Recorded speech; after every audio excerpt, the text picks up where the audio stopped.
Hello and welcome, everyone. I'm Alex Noir, and I lead OpenAI Academy. I'm thrilled to kick off our Intro to AI for K-12 Educators webinar. Today is an especially exciting day. It's our very first virtual OpenAI Academy session after officially launching earlier this week. And we're proud to partner with Common Sense Education to bring you this program today, fittingly on AI Literacy Day. Yes, AI Literacy Day. I know you all had your calendars marked. AI is rapidly transforming the landscape of education, offering powerful tools to enhance teaching, learning, and creative possibilities in classrooms nationwide.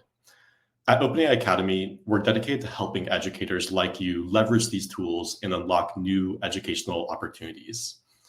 Our academy provides educational events, on-demand content, and coming soon, community forums designed specifically for educators eager to embrace AI effectively and responsibly in their schools and communities. Today, you'll gain foundational knowledge of AI, discover innovative ways to use tools like ChatGPT in teaching and learning, and explore best practices for responsible AI use. Check out the OpenAI Academy website for more content and future workshops on other topics. Before we dive deeper, let me introduce today's expert guides. Joining us first is Sam Canning-Kaplan, the K-12 go-to-market lead at OpenAI, where he partners with K-12 institutions across the country to explore responsible and impactful uses of AI in education. He brings deep experience in K-12 edtech, having spent 6 years on the Google for Education team supporting districts with Workspace, Classroom, Chromebooks, and Gemini, and 3 years at Schoology working with schools across North America. Before transitioning into edtech, Sam worked in STEM publishing at Wiley and IEEE. He's driven by a lifelong passion for learning and is excited about helping educators unlock new possibilities with technology. We're also delighted to welcome Jennifer, the Senior Regional Manager at Common Sense Education. Previously an elementary educator, she now leverages her deep understanding of classroom dynamics to design and deliver impactful professional development programs for educators nationwide. She specializes in onboarding school districts and creating customized implementation plans for successful digital literacy initiatives, including digital well-being and fostering a positive school culture through technology.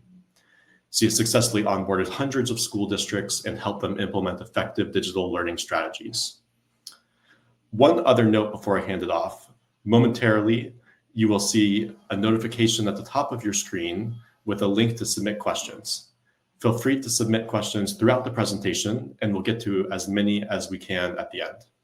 With that, it's my pleasure to hand over to Sam and Jennifer. Thank you so much, Alex. And hello, everybody. I'm Sam Canning-Kaplan. I'm the K-12 go-to-market lead here at OpenAI. So excited to have Jennifer with us today. Before we dive in, I wanted to just share some insights into what OpenAI has been focused on over the past many months in the K-12 space. So I'm going to share a couple updates there, and then we will shift into the session that we're very excited to bring to you today. So without further ado, for many folks are quite unaware that we have been active in education since May. We launched ChatGPT for Education. If you've been on the website, you've likely noticed lots of mentions of higher education. And I just wanted to note first that we've been very active in the K-12 space, and I wanted to share just a couple of updates of what we've been working on. So first, we recently launched back in May this product called ChatGPT for Education. Just for quick oversight here, it provides access to all of our models from ChatGPT 4.0 to our reasoning models, which are amazing for coding, math, science, complex thinking, as well as deep research, which is a really new, exciting tool that we launched that allows folks to have a research assistant to go in depth on lots of different types of experiences. Just quick, higher level overview here as well. This is a managed platform that was built for K-12 institutions. And the most importantly, which I like to reference, is data privacy. And we understand that this is the utmost concern for school districts. So I just wanted to first call out in ChatGPT Education, it doesn't train on business data. Districts and institutions own their inputs and outputs, and they have full control over data retention. I also want to note what we've been actively doing in the K-12 space is we understand that there are intense data privacy compliance regulations across the US. So we've been partnering behind the scenes with states like California, for example, to launch a CA NDPA, which is compliance for all districts in California utilizing these products. I will also note that we've been working on this across the US.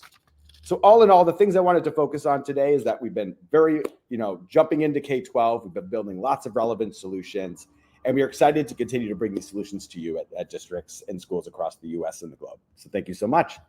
And without further ado, I'm going to bring on Jennifer, and we would love to jump into the session today. Hi, thank you, Sam. Yes, Jennifer here. I am excited to share with you a little bit about common sense in just a second. So we're going to jump into defining AI and generative AI today. We're going to explore ChatGPT for teaching, learning, planning, and media assets, and we're going to explore responsible use. And so for those of you who are not familiar with Common Sense Education, we're, a nonprofit that's leading advocacy, education, ratings, and research for kids to have a healthy and responsible use of media and technology. And so you can see these 4 areas that we focus on and concentrate on. So I think you'll get a little bit of each of these today, but the biggest one will be the education. And so we'll dive into some of our education content here in a second, but we're going to kick things off with our research. Our latest research that we have coming out of Common Sense, or one of the latest pieces, is how our kids are using AI. And I thought that this, Sam and I were thinking like this would be a great way to kind of set the stage and look at the landscape as to how our young kids and their perspectives around the AI tool. So the next slide will show you a little bit about how 1 of 3 young people surveyed don't use AI because, not to start things off on a negative, but some of it is just pure education, right? They don't know how it would be helpful for them. That's the rate at the top there. 34% are just not sure, right? They haven't maybe not had enough exposure to it or enough experience with it. And the second one too, AI is associated with cheating or work of others. And so really having to do our work around what's the, most ethical and responsible way to use AI for learning and discovering and researching and experiencing. And then it just goes with a few other points down below there. They didn't know they existed. They didn't think it'd be fun to use. So I think in this 2004 data, I think we've come a long way, right? In terms of where we're at now. But this is sort of a platform to give us an idea of what they're feeling around this. The next slide talks about how they're using it. And so over 53% are getting information from it, making pictures or images, brainstorming ideas. You can see there is pretty big, and helping with schoolwork are the ones that stood out to me. And I think we can all agree that that's what we're seeing right now in our classrooms and beyond. And so when we think about the research that we do at Common Sense Education, we also want to think about the way in which we integrate our research into the content that we have for our educators, our students, and their families. And so the biggest thing that comes to my mind is the rings of responsibility and what that means to be responsible for yourself, your community, and your world. And the reason I bring this up is because these rings of responsibility are the ways in which we are responsible, ethical, the ways in which we offer our civic duties to each other. And so I want to kind of set the stage and get on this sort of page, because I think that this is going to thread through everything that we talk about today. And so the rings of responsibility bring up the idea of what is a digital citizen, right? What do we do with digital citizenship? And so we want to define digital citizen as someone who uses technology responsibly to learn, to create, and to participate. And I've got to say, I've been using this definition for 10 plus years now, and it has not changed. And those 5 core dispositions that play a big role in how we participate with technology, how we create with technology, and how we consume technology, you'll notice: slow down and reflect, seek facts and evidence, considering other perspectives, envisioning different options, and taking action. Those dispositions are the things that we're helping educators and students and their families build healthy habits around. Now, the good news is today we're talking about AI. What has not changed is if you click, you're going to get the AI button there, and you'll notice the information on the slide did not change. right? Just because we're introduced to a new form of technology does not mean we change the way in which we interact with technology. So the good news is for all of you out there that have been teaching digital citizenship, digital media literacy, the good news is you're doing great. You're already ahead of the game. Now we just have a more powerful tool, artificial intelligence, that we're going to learn about in a little bit here, that's really making us dig deeper and hold on stronger to those rings of responsibility and those 5 core dispositions in order to navigate these waters, obviously responsibly, safely, and ethically. And so we are going to turn it over to Sam, and he's going to talk about what is artificial intelligence. Thank you so much, Jennifer. So yeah, we're going to start at the basics. What is AI? So first, a topic that's been thrown out and a vocab that's been thrown out a lot has been generative AI. And what does that mean? So let's start at a baseline. Generative AI, what the definition of that is, it's a type of AI that can create content, whether that's images, text, audio, videos, you name it. The core concept, generative AI, it's generating content. And just to differentiate for the group here, you know, we hear lots of terms thrown out: artificial intelligence, generative AI. What is the difference? So artificial intelligence is the baseline that primarily focuses on analyzing data, making predictions, and automating tasks based upon predefined rules and patterns. And a good way to think about this is, you know, anytime you've been on a streaming platform and it's, you know, it's predicting and recommending content that you may like, that's a great example of artificial intelligence. On the flip side of things, generative AI, which is a subset of artificial intelligence, aims to create new content. So that's generating images, text, music, videos, you name it. We're gonna have a lot of examples of this. So ChatGPT would be a perfect example of this. When you're using ChatGPT, you give it an input and it generates an output. That's the concept here of generative AI, creating something. And next, this brings us to another key topic area, which I like to talk about, called multimodal. You're going to hear this term thrown a lot out there, and just understanding what that means, I think it's helpful to get sort of a baseline understanding here. So what multimodal means is it's that system that can understand and generate different types of inputs and outputs. So those inputs, we're talking audio, we're talking video, we're talking images, we're talking text.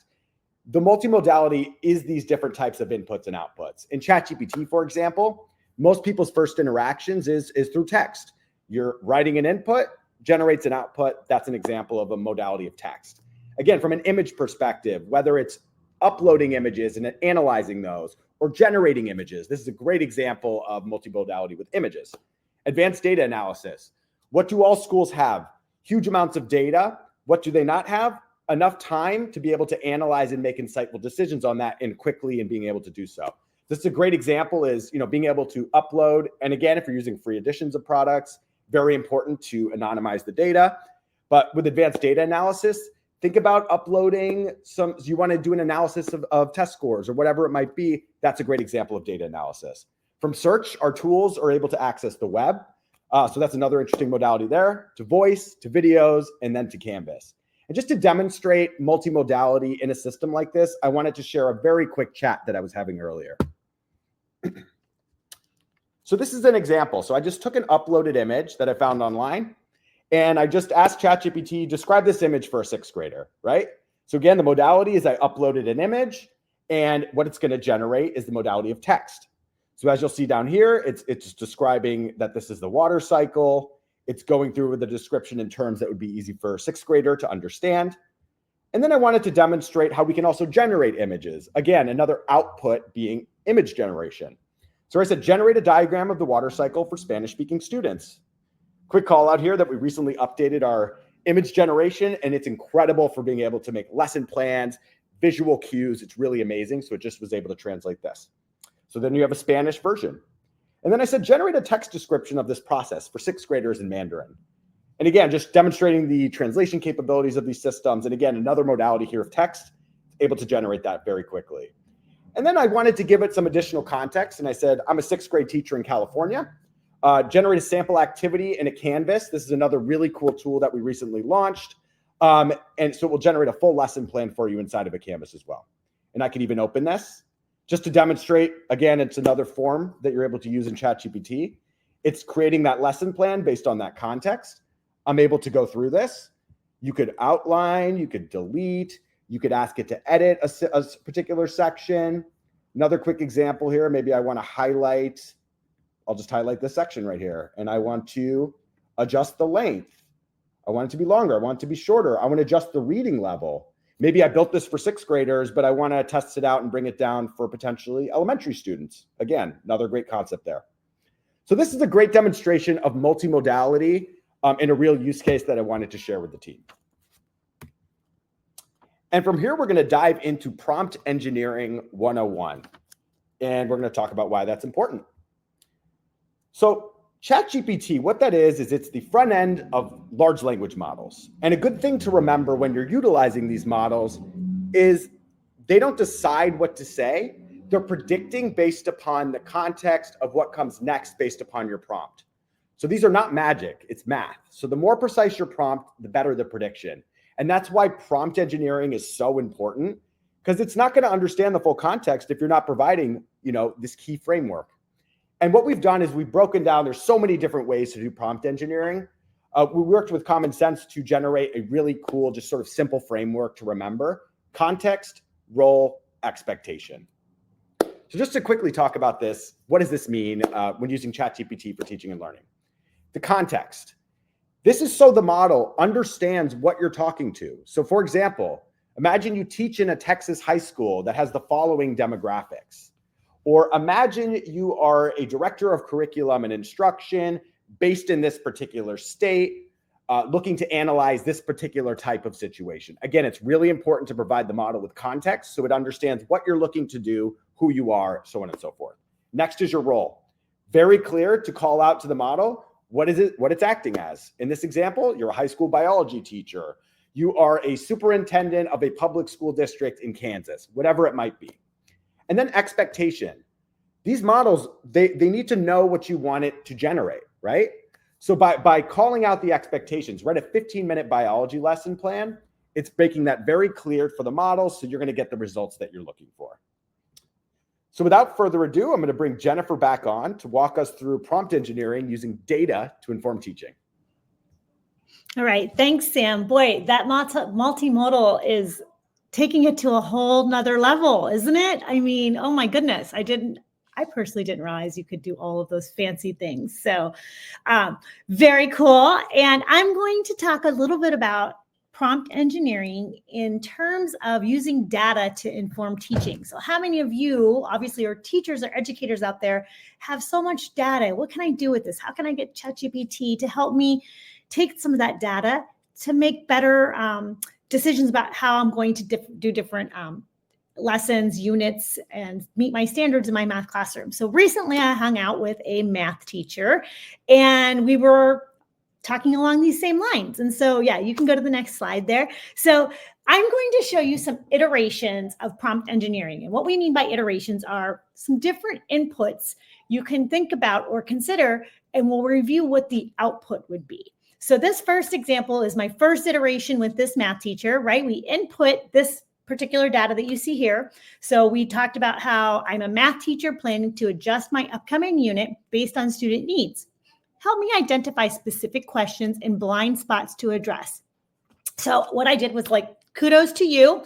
Good job, right? We got a small paragraph out there to input. But, as I continue to look at this, do you agree with me that there are probably some more specifics we could think about, right? We're kind of missing some of the context.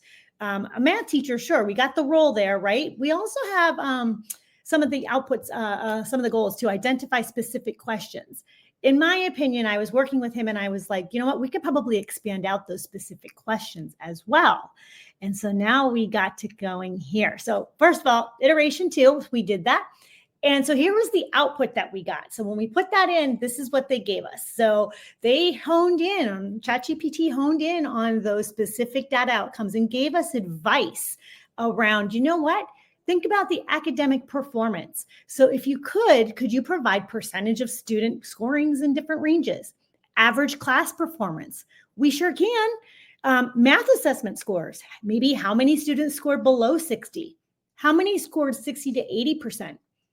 Or are there above 80? And are there any other trends or patterns you noticed? And so that got us thinking, wow, there's the data piece, right? Let's get more specific on what exactly our students are seeing. And then that last one, to be continued, they also included some student feedback. So if you survey students or you have comments from students, you can certainly see what's going on with them. And so this one mentioned that they struggled with translating word problems into math operations. And so taking that first iteration of just simple math teacher, here's what I need to do, that output gave us a lot more to go with. So if we go to the next slide, here is our second iteration to this. So you're going to notice what we changed. So I'm a 7th grade math teacher. So we put that grade band in there, which is helpful. Seeking to improve my students' understanding of, and we inserted word problems. So we were very specific on what they were struggling with. Based on grades, test scores, and feedback, the feedback there was students struggle with translating word problems into mathematical questions. So what are 3 targeted goals I can set for my next unit to address their specific needs and misconceptions? So that was the input. Let's see what we got. This is really exciting because we were even blown away from it. So this is what we got. So we got 3 different goals. So the first goal here, enhance problem-solving skills through structured strategies. And so they give you a target to work on. So we were 85% of students use consistent step-by-step strategy to solve those word problems with accuracy. So perfect, right? Okay, I can do this. And then they give you the rationale, the action, and the assessment pieces in terms of suggestions, right? And thinking about goal number 1. The next slide talks about goal 2 and goal 3. So goal 3 was improve vocabulary and mathematical language. And then goal 3 was increasing student confidence. And both of those goals were also teased out as well, but it was a lot of text on a slide. And I wanted to just kind of give you a snapshot into how when you get more specific with your input, you get more concrete examples with your output. But the one thing I want you to notice is, did you notice how specific we got without sharing private information about our students? That is one thing to keep in mind. And I think that is one thing that some of the educators I work with struggle with, gathering that data, but keeping student names out of the prompt, maybe school information, location. So those are the things you need to consider when you're gathering student data, being sure you're using very generic words, phrases, and goals so that you're not giving out student information that's obviously private to everyone. So I think we're going to go to the next one now. And so that was just a quick snapshot of a simple math prompt engineering about, getting a better feel for what you could be doing to help your students in your classroom. So I'm going to turn it over to Sam, and he's going to talk about the lesson planning. Thank you so much, Jennifer. Well said, and thanks for walking us through that. So another common use case that, school districts, independent schools, folks across K-12 are often generating are ideas for lesson plans or activities for your classes. So I wanted to break down some prompt engineering, again, through this context and framework of context, role, expectation. So what are some best practices here if you're looking to generate things like lesson plans? So first, I'm going to give you a very general example of what a prompt might look like. And I see a lot of folks just generate prompts like this. Generate an activity on photosynthesis for my class. Problems here, the ones that I'll quickly call out is role. It doesn't know who you are. It doesn't understand the context. It doesn't understand, the grade level, where you're teaching, what you're trying to get across, where you're located, things like that. And then expectations. What are the learning outcomes I'm looking out of this? What are there particular standards that this should be aligned with? Are there types of general resources or pedagogical methodologies that I'm looking to have these models follow? So again, this is an example of a very general prompt, which is not going to get you the level of depth that you're looking for. And I'm going to show you live examples of the outputs of both of these in just a moment too. So then this is iteration 2. And I'll note here, this is probably a lot more detailed than many folks would get into, but I just want to call out a couple things. You are a 9th grade biology teacher in California, designing a lesson on photosynthesis. Create a complete lesson plan in ChatGPT aligned with next generation science standards, for example. And this, you might just say aligned with California standards or whatever state you're from. So in this prompt already, we have the context, right? And then we have the role of what we're doing here. And then what's great below here in the bullet points are the expectations. So I want learning objectives aligned with this, student-friendly explanation using key terms. And again, the fact that you're saying 9th grade biology means it's going to customize it for that.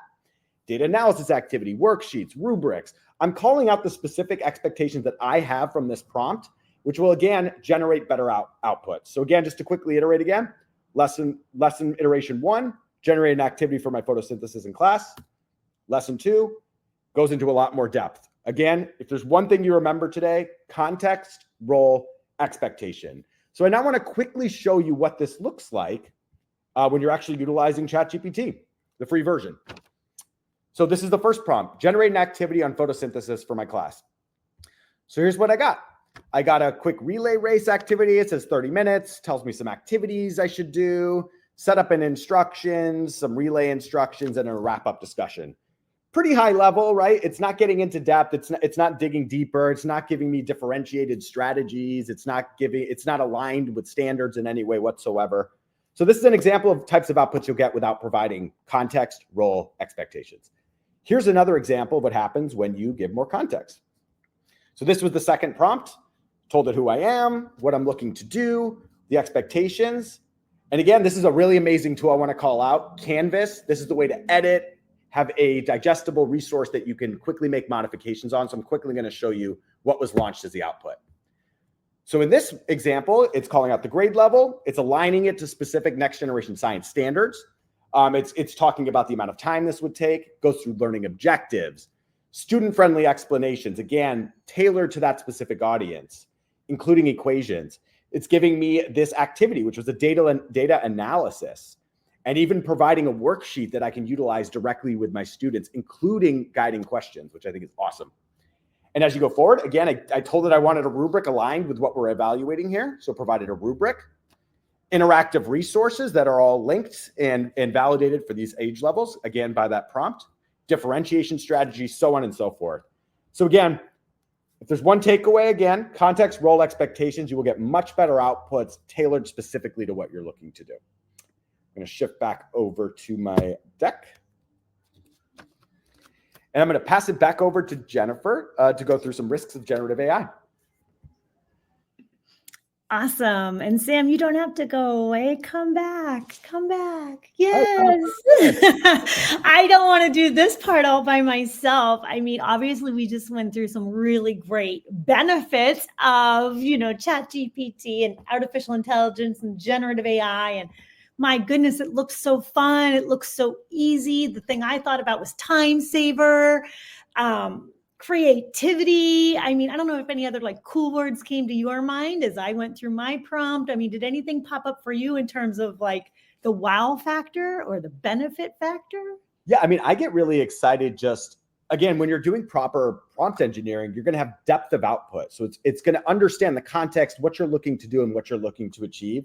So really following this framework, I think across educators, I think is really exciting. So I think that's the biggest takeaway that I want folks to get from a positive side of this is just, again, follow the framework and you'll have much better results for what you're looking to achieve. So that was something that was exciting for me.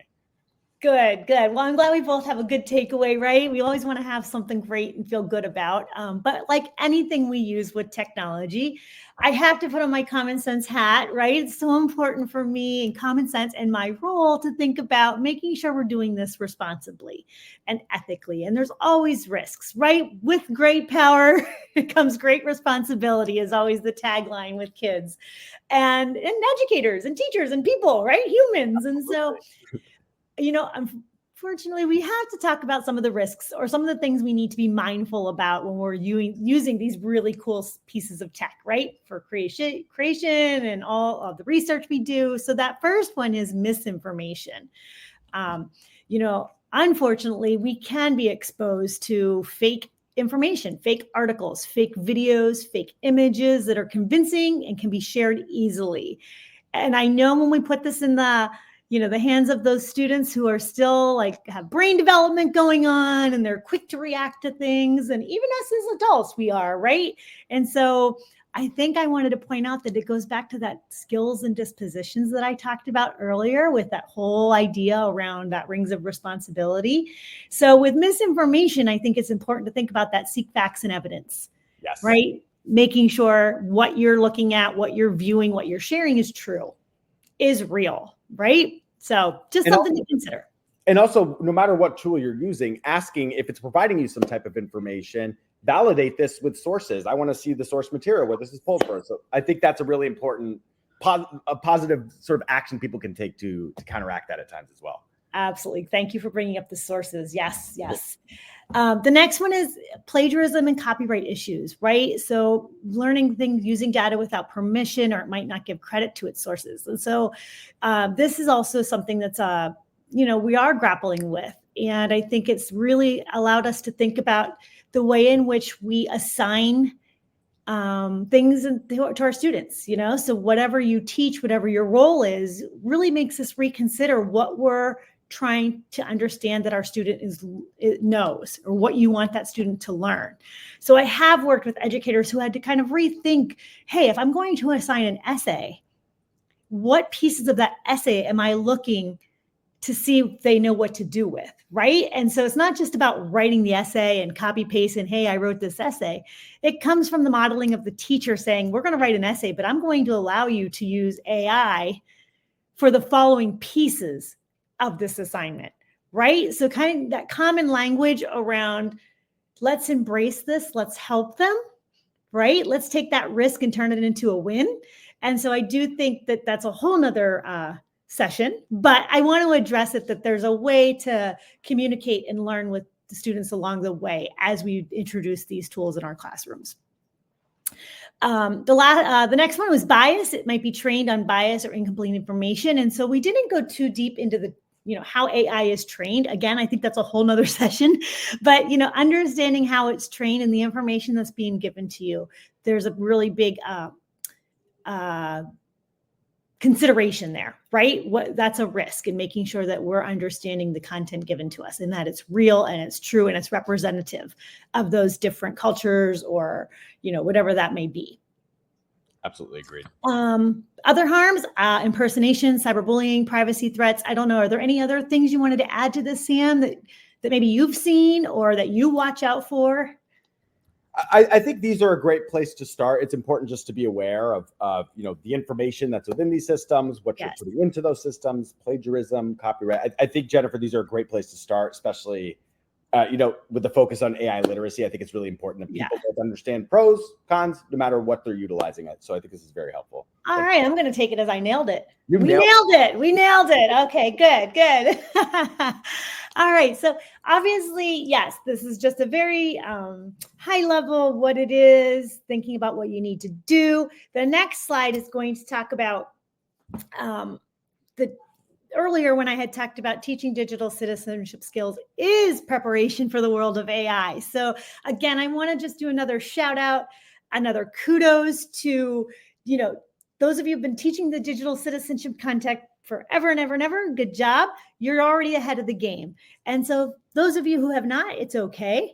There's no time like the present, but we do have some content available for you to talk about some of the things that we explain to you today, whether it be news and media literacy information. We have a whole K-12 curriculum that touches upon all of these different skills that become habits, right? These are things that we need our kids to understand and build healthy habits around. So these are the different themes you have. And then the next slide, we also have a whole AI literacy lesson collection for you to take a look at. So Sam and I had gone over what is AI, a little bit about how it works, prompt engineering, but we do have some classroom lessons around the bias pieces. Algorithms are another big, part of this, and the facial recognition pieces. So lots of great classroom dilemmas to talk about with your students. There's videos that really explain a lot of these concepts with a lot of great questions for class discussions to be had. I've seen these lessons really used with administration and their staff to sort of get them on board with that common language around what is AI and what does it look like in our buildings across classrooms. So please feel free to check those out. The next slide, I think we also don't want to forget about our families. This whole idea is all of us, a whole community approach to making sure that we are being responsible users of technology. So from administrators to educators, and their students and families. I wanted to share a few links and resources that we have at Common Sense that offers advice, conversation starters, and really great ways to be able to share these out with your families, whether it be your LMS, your parent portals, but these are a great way to bridge that gap between the classroom and the home. And so everybody's on the same page. So I invite you to check those resources out. And then the next slide is we have 2 really amazing self-paced courses. So if you're not quite sure where to get started on additional training or the next step, we have Explore AI Education on your own terms. And so together we have AI Basics for K-12 educators.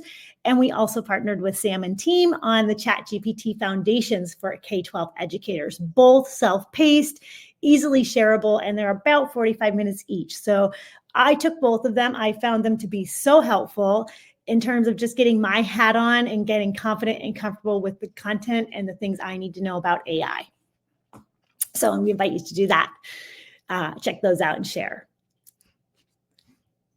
So without further ado, Sam, I don't know if you have any other final things, if I forgot anything, but we have some time for questions.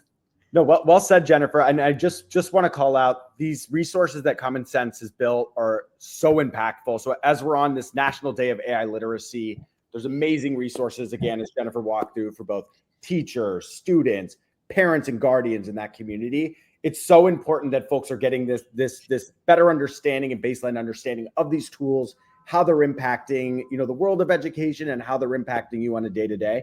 So I really cannot recommend enough. Please check out those Common Sense free resources and curriculums that they built. It's incredible. And thank you all so much. So Alex, back over to you, I believe, for questions. Awesome. Well, thanks so much, Sam and Jennifer. That was really enlightening. I know I learned a lot. We have a ton of questions coming in, so I'm just going to jump right into them and see how many we can get to in the next 15 or 20 minutes or so. So to start off, Jennifer, one of the biggest challenges educators face is moving beyond just trying ChatGPT to actually making it a meaningful part of their teaching practice. What advice do you have for helping teachers integrate AI in a way that sticks? Oh, I think anything like that comes along with practice, right? I think I've seen districts use their staff meetings, like monthly staff meetings, to get together and practice different prompts, talk about what you would like to try to do. I think doing it with somebody else kind of helps you pick out that context role and those expectations that you're hoping to get and keeping you on track. But I think doing it for yourself first and giving yourself some time and experience with it before you kind of bring it into your classroom practices. Awesome. That's great. Sam, anything you want to add to that? No, I would wholeheartedly agree. Again, like having a baseline of just AI literacy and understanding what are these tools, what are these models, how are they impacting, what do I need to look out for, things like that. Starting at that point, so you're understanding the pros and what you need to look out for and challenges, I think is really important from like a baseline perspective. Once you're feeling comfortable there, start small. Again, a lot of folks, when they jump in, especially teachers, they're looking to boil the ocean, right? You want to solve everything at once at one singular time. Start with some core aspects of your day, right? So whether that is parent communication and sort of working and streamlining some of those letters you might be writing to parents, or just starting with some light differentiation of lesson plans or other types of resources like that. I think instead of like trying to do everything all at once, you start small, you build an understanding, and from there you expand from there. And I think that's where I've seen a lot of success, like from an individual teacher perspective too. So. Awesome. Yeah, that makes a lot of sense. So we have a kind of mix of different people joining us today. There's teachers, some parents, some school administrators, some tutors. One question that's coming up a lot is how AI can be used for tutoring and for personalized tutoring. Sam, I wonder if you have any thoughts on that. Like, what are some ways that you might be able to use AI to kind of create a personalized tutor? Yeah, absolutely. So a lot of this comes down to the way that you are prompting these systems. So I'm just going to speak specifically for ChatGPT right now. And there's a million amazing tutors out there that folks have built, and I think they're really exciting.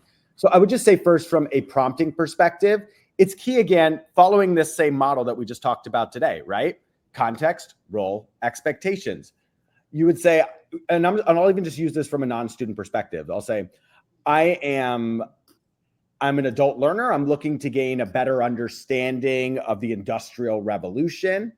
I would like for you to act as a tutor, walking me through core concepts, through interactive lessons, through potential assessments that I can take. So again, by prompting the systems that you want it to act as a tutor, they're very powerful. And ChatGPT itself, like, I think it's very worth people trying this. Again, prompting it that you want it to act as a tutor, giving it the context and the expectations, and then interacting with those systems. And again, when we talk about multimodality, not everybody learns the same way, right? So some folks learn better with text. I'm someone that often, as you can tell, I like to talk and I like to listen and do all of that. So one quick example here would be tutoring from a voice mode perspective. And I'll just give you even a broader example here. What a lot of folks I've found, and I'm going to talk about more like adult learners here, teachers, staff, parents as well. Oftentimes folks are using the voice mode in ChatGPT, for example, to say, I want to practice a interview for this role that I'm interviewing for. ChatGPT, work with me, walk me through that process. I'm going to give you answers, provide me feedback. So again, using the multimodality of these systems, you can really utilize these tools to meet you where you're at and understand you as a learner in the ways that you learn best. So that would be my very long-winded answer to that. Awesome. I love that. And actually, a personal anecdote is that about a year and a half ago, I was interviewing for my current job at OpenAI, and I used ChatGPT as my tutor to help me learn about kind of some of the AI, like more technical AI aspects that I wasn't as familiar with at the time. And I thought it was like an incredibly effective way to like quickly get up to speed on a pretty complex topic. And I can just see, you know, the kind of opportunities that are endless. There's so many different topics you could learn about. And all it takes is kind of a little bit of customization. Okay, so sticking with this topic about kind of how there's, you know, a range of different attendees here and people are kind of wondering from different perspectives. So parents are key partners in students' learning. So Jennifer, I'm curious if you have any ideas for ways that parents can introduce AI concepts to their kids in a way that is engaging. Oh, yes, of course I do. Of course I do. Yeah, so I think starting out from like the elementary age, right? So you have elementary, middle, and high kids, right? And we're all different, you know, some are parenting those different ages. So I think for the elementary audience, I feel like literature. There are so many books out there, picture books, chapter books that talk about the way in which computers are built, what's behind the screen of a computer. There's lots of ways around the computer science standards.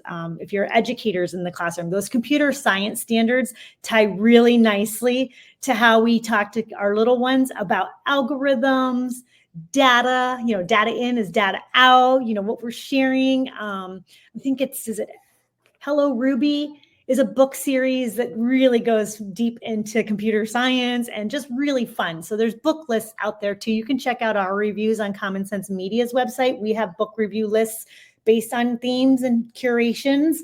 And so you can kind of find those. So that would be for the middle, you know, the elementary kids, I think for sure.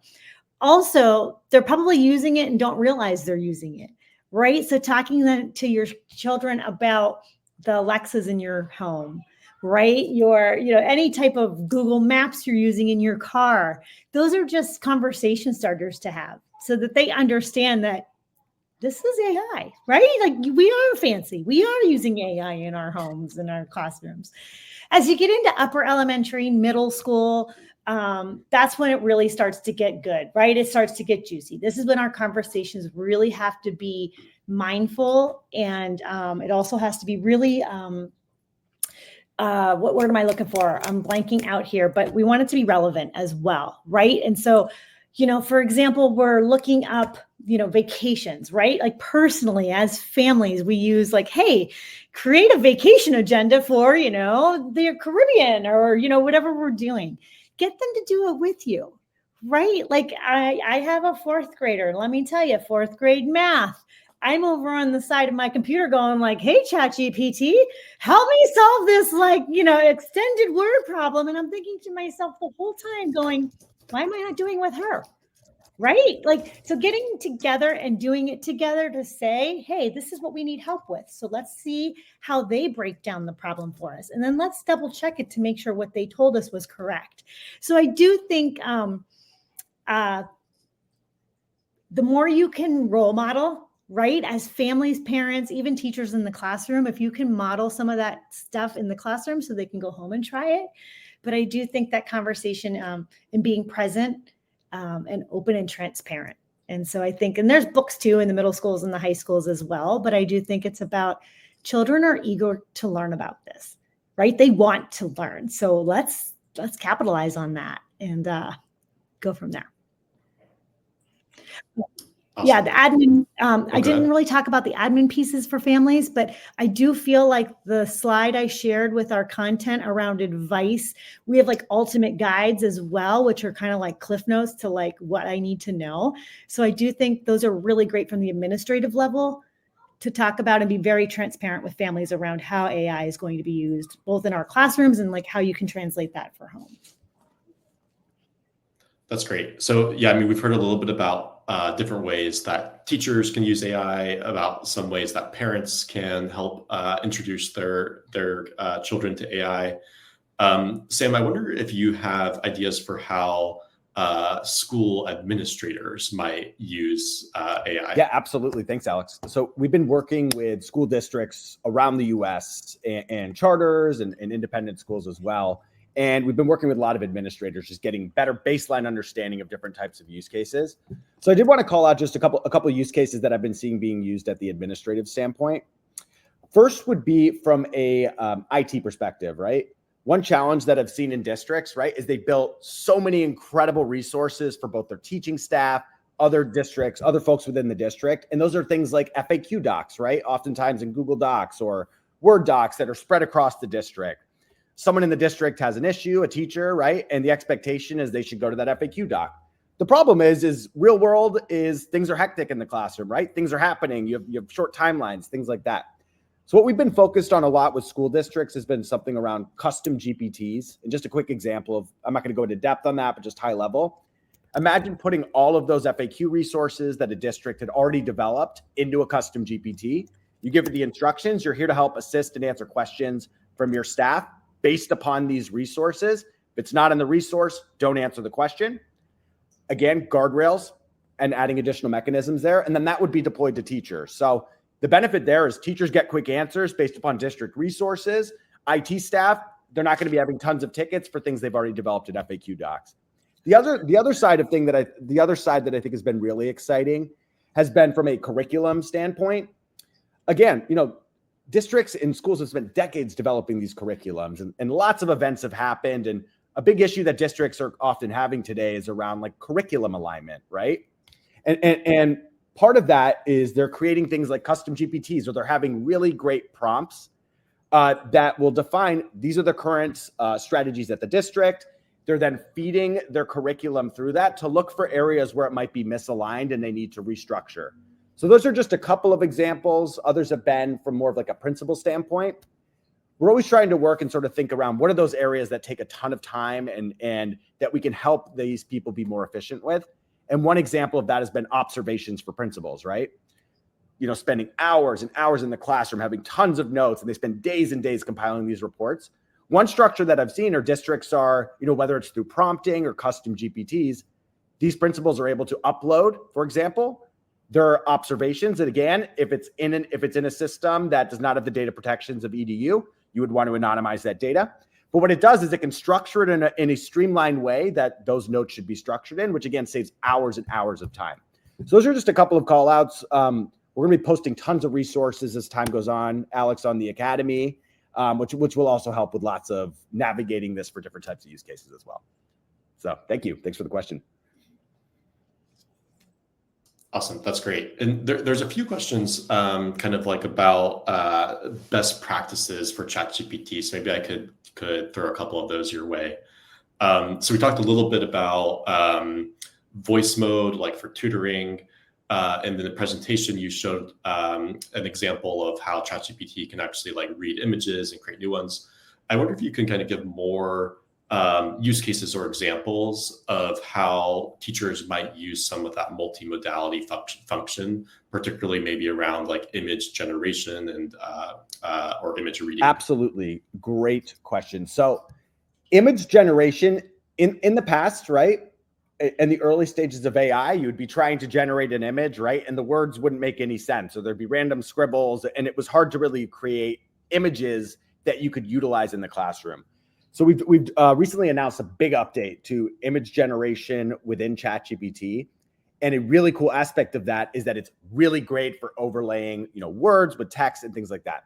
So the types of use cases that I'm seeing for teachers right now is they oftentimes need to create a diagram of a concept that they're talking about. Maybe it's the water cycle or watershed, or they're trying to show a timeline of exciting events, or they're trying to create something that's going to inspire the students. That has been an amazing use case, again, with the ability to have accurate text and amazing images. That's what's really been a powerful use case with images is, again, having tools to help inspire students or to explain complex ideas. And again, same things apply that we talked about today. When you're following that framework, context, role, expectations. If you just say generate an image of the watershed, right? It's not going to be relevant to whatever you're trying to do. If you say who the audience is, what the expectations are, what you're trying to get across as the learning outcomes, that's where you'll have much stronger results. Other types of use cases have been, with schools and districts, there's a lot of committee meetings and we have lots of whiteboarding and amazing ideas that are going into play. And oftentimes, right, everybody's been brainstorming, you have all these amazing ideas. What we've been suggesting people do, take a picture of that whiteboard, upload it into ChatGPT, have it then demonstrate those examples. Like one thing that I recently saw is a school, somebody just had a math problem, right? And they took a picture of that math problem. They then uploaded it into ChatGPT and they said, okay, I want to build a lesson plan around this image of this math problem. I want you to create the scaffolding and how we can guide students on a lesson around this. So again, there's so many millions of use cases. And again, no matter which modality you're using, strongly recommend, again, context, role, expectations into any input that you're providing at this time. So those are a couple examples. Those are great. And just one kind of quick follow-up on best practices. So we have one question about kind of whether it's better to write like one kind of longer single prompt versus take like a serial prompting approach in terms of kind of helping get the best answers from ChatGPT. I think it's very dependent upon what you're looking to do. I think there is such thing as too long of a prompt that goes in too many directions and it's trying to, again, boil the ocean.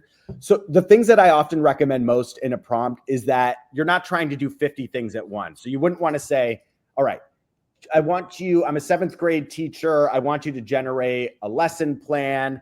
I also want you to help me develop a new curriculum. And I'd like for you to also help create new parent guidance. You want to keep it very focused on like what you're looking to do within a single prompt. So what I would more suggest is keeping things relevant on like what you're seeking in an output. And if something isn't relevant for that specific output, again, I'm trying to generate a lesson plan or communications, whatever it might be, you want to be targeted. So my biggest suggestion is, again, follow this framework. If it's a long prompt, that's okay, but it needs to be aligned in some type of strategy that you're looking to do. So that'd be my suggestion. Jennifer, anything to add from your perspective there?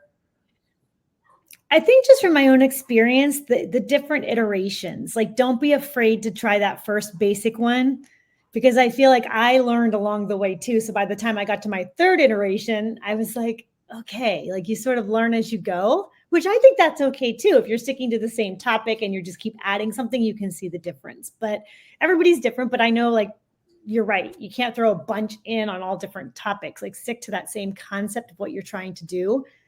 Because I've done like even just changing some of the words around. I need a fun and get like adjectives, right? Like I tried iterations with different adjectives, like make it fun and snappy, or make it serious, or I really need this to be, very concrete and to the point. So even changing the adjectives would give you a different output, which is also very fun to kind of play with and toy with. So yeah, don't be afraid. Like that, just because you put that first one in does not mean that you have to like go with it. And I kind of maybe felt like that at the beginning when I started, but you get more brave and then you start to add things. So I think there's no wrong way in some ways, right? It's really about the perception of what the output is and what you do with it. And learning it and, just experiencing. And, Yeah. and another thing that people often don't do, and I think this is very easy, these models are very powerful. So like, let's say you're looking to explore a certain topic and you have your prompt, but it's not quite getting you where you want to go. Sometimes it's great to just ask within the chat GPT, are there other questions and things that I should be considering that I'm not considering that would be relevant to this prompt? It'll then spit out some questions to you, which will help then guide what the outputs will be. So again, when in doubt, sometimes it's great to just say, I've considered these, I'm trying to get to this output. Are there other questions that I should be asking? And that's crazy to me. I've done that. Like, and what am I not thinking about? And like, by golly, it tells you what you're not thinking about. Like, that's the most like mind-blowing moment. Especially with data analysis, that's always a place I get lost. I'm like, I don't know what questions I should be asking. So like, help me think of some better ways to visualize this data or to better explain this data. So again, follow the prompt. Again, context, role, expectations. And when in doubt, it's okay to also ask the model, what am I not considering and what questions should I be asking? That'd be where I'd leave you on a. And you can be really smart, right? This can make you look so good, but my advice is stay authentic to yourself, right? Like, of course you can do all these cool things and, but the authenticity is really important in these situations too. Absolutely. Awesome. We have just a couple of minutes left, so maybe we'll have one more question, then wrap up, and we'll end with a metaphysical question that we're getting. So Jennifer, maybe you can take this one. Some educators are worried that AI could replace teachers. How do you see AI fitting into the teaching profession? Should educators be concerned? Or is AI more of a tool to enhance their work? Never, ever, ever will we replace our educators. Ever, ever. They're the human in all of this, right? I am very passionate about keeping the human in a human-centered classroom with little humans. And so, no, somebody still has to guide and model and showcase, right? They're only getting this good stuff because the human is putting in the input. And so I do think, you'll never be replaced. Can it be a helpful tool?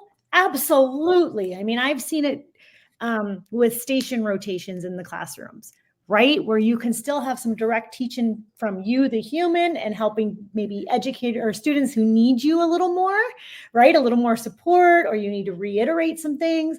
In the meantime, over here in the other station, there's a lot of productivity going on without you, but the classroom will never run without you. And so I do feel like you're always going to need the human-centered approach to it. Benefits and risks, but I don't think you have to be concerned.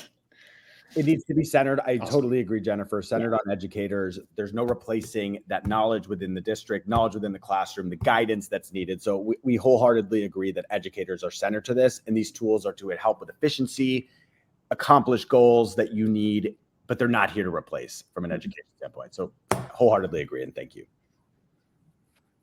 Awesome. Well, I'm sorry we're not going to get to all of the questions, though. We will have future workshops like this, so please save them and then come next time. So that was a fantastic discussion. Thank you, Sam and Jennifer, for sharing your insights, and thank you to everybody for joining us today and for your thoughtful questions. We covered a lot, from kind of practical applications in the classroom to the importance of responsible AI use. And just as we wrap up, I would encourage folks to take what they learned today and kind of think about how they might start experimenting with AI in your teaching. So whether it's personalizing assignments or streamlining lesson plans or just having conversations with your students about AI, I think there's a lot of potential here. So for those of you who are eager to keep learning, we'll share follow-up resources. This workshop itself is being recorded, and we will post that on the OpenAI Academy website. So you can share it with your friends, or you can watch it again yourself. And OpenAI Academy will continue offering events and on-demand content going forward. So make sure to stay tuned for that.